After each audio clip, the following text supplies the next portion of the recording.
Good, YouTube? Welcome back to the channel. I'm on Talks and Gaming today, people. Today I'm bringing you a brand new deck profile coming straight out of the Midterm Paradox box, and this is Behold, Gate Guardian. Arguably one of the only ways you will ever be able to play Gate Guardian in the game of Yu-Gi-Oh! But we're playing it in Speed Duels. Now, as you know, I've made my deck profiles on the Niagara ban list. Alright, 100%, that's what I do for every single one of my lists.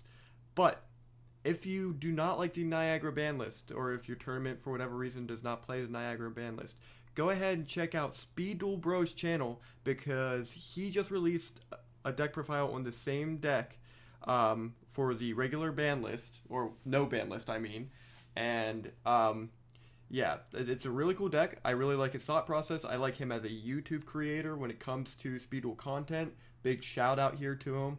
And if it wasn't for him, I would not have come up with the idea that I have sitting here right now. I definitely used his deck as a template to build this deck that you're looking at right now. So again, check out his channel, check out his profile too. But without further ado, we're going to jump right into this. Behold, Gate Guardian. This skill is really cool. And it says if you control Suijin, Kazijin, or Song of the Thunder, you can flip this card face up. Activate this skill during the main phase. You shuffle your entire hand into the deck, then add a level 11 monster from your deck to your hand, and if you do, you can special summon up to 2 level 7 monsters with different attributes from your deck and or graveyard, but their attack and defense become 0. Also, their effects are negated. While you control Gate Guardian, it gains the following effect.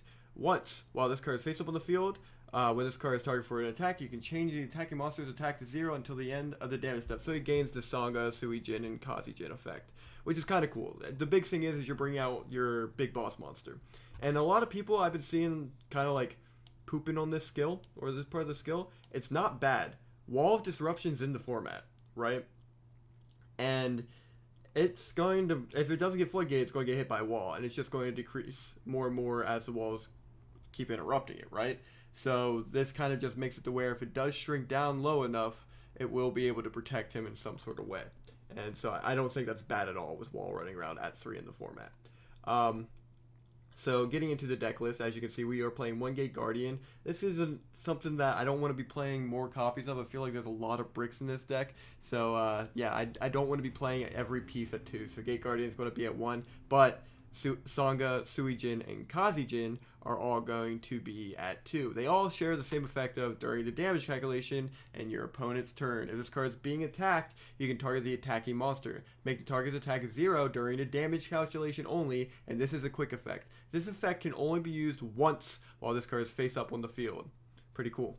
And like I said, all 3 of them share this effect. You need all of them to utilize your skill, right? Next on our list is actually Cyber Valley. For whatever reason, we're not really seeing too much of this card in the current format. I think it's very powerful.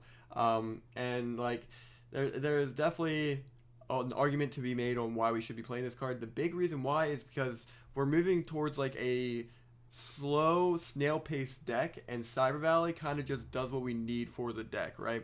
It ends the battle phase, draws you into your pieces, gets you exactly what you need to do right away. And why are we trying to draw into our pieces, right? Because we're playing a card called a Hero Emerges. And if we get any of these cards with a Hero Emerges, we easily set up our Gate Guardian. All we have to do is discard our hand. So once our opponent attacks us, we Hero Emerges, they hit the Sanga, Suijin, or Kazijin from our hand, and this brings out the Gate Guardian. We are playing a very heavy spell and trap card lineup. That way we can just set them to the field with the Hero Emerges, and our opponent will be hitting these pieces from our hand. Not only that, if we do end up drawing into the Gate Guardian, these will cheat out our pieces, and then our pieces actually aren't that bad in this format. So just being able to get them out with the utmost of ease is very nice. Cards to help back this deck up are going to be stall cards such as Floodgate Trap Hole. Again, we're trying to go to that snail pace with this deck, that way we can get our Gate Guardian out faster. This is going to flip monsters face down on summon, and they can't change their battle position, which is really nice. Nightmare Wheel is a staple in almost any deck that you're going to see in the meta. This is at 2 on the Niagara ban list, and so we are playing it at 2. But it pretty much just stops a monster in its tracks, makes it to where it can't change its battle position, and during the standby phase of your turn, your opponent takes 500 damage. Zone of Spirit is at 1 on the Niagara ban list, so we are playing it at 1. Another burn card, really, and it really can slow the game down to a significant pace. I think this card is still the best card in Speed Duels, like there's no doubt about it. This card here is the reason why I play Niagara ban list, by the way, in case you didn't know. Book of Moon is at 3 on the Niagara ban list, so we are playing it at 3. Cards at 3 mean that you can only play one card that's at 3, right? You guys probably know this by now. Book of Moon is literally in here, like I stated in plenty of other videos, to protect from Floodgate Trap Holes and Nightmare Wheels. So I know there's some arguments to be made about here, but this is how it's ruled for the Speed Duel showdowns that we do. And it's also ruled for the remote duels extravaganzas.